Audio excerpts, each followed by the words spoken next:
Well, howdy do, y'all. How the heck are you? So, howdy do. I'm the Pure Whisperer, and I'm back. Earlier in the week, we spent 3 days in Little Rock. That was a heck of a good time. Had a great time visiting a couple breweries up there. I spent a period of time at the Diamond Bear, Arkansas Ale House, which was very nice. I visited the Boscos, the BJ's. I hit... they have a Flying Saucer up there, so I hit there. They got some always great beer there at the Saucer. Where else did I go? We found Twin Peaks, which was a fun chain restaurant. And I found some beer to take home.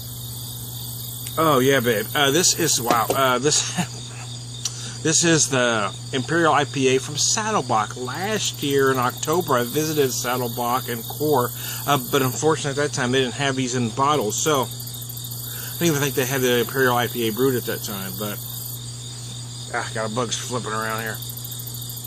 The hazards outside videos, anyways. Oh yeah, they don't give a lot of information on this beer on their website other than to say it's 10%, 100 IBUs, and it's dry hop with Amarillo hops.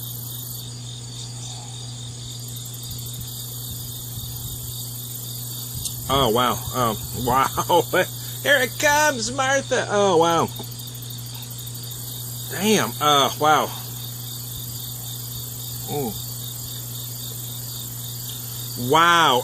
Wow, that's interesting. Wow, that's different. Wow, you know, wow.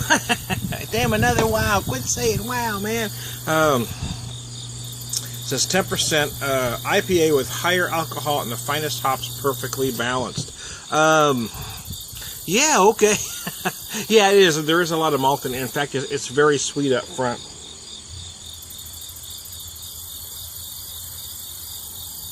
It almost drinks. This is one that I don't know if it's. I don't see a date on it. I think it's fairly recent. But anyway, it almost feels. Almost feels like a barley wine. It is so rich in malt, but then it does. I mean, it is hopped. It is hopped plenty.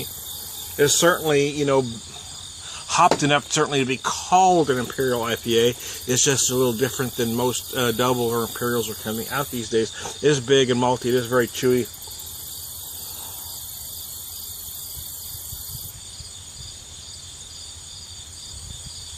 You do feel a little bit of that 10%. I ain't gonna lie to you.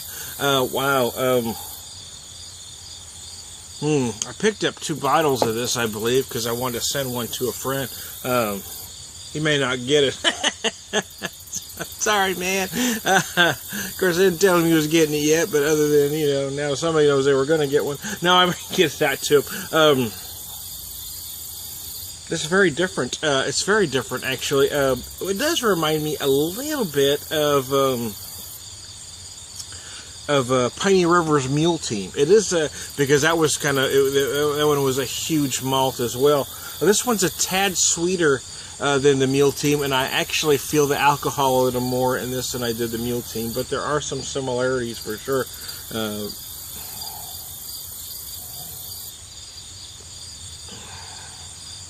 I don't think this is meant to be that, you know, that trendy hopped Imperial IPA, that real light in body, you know, more summer, spring. This one really is more suited for, well, fall, winter, because it is big. This one, you know, now that I know what it tastes like, I wish I'd have saved it, because this would be perfect on a cooler fall evening. That's when I would enjoy a beer like this. There are some interesting flavors, though, as I'm sitting here.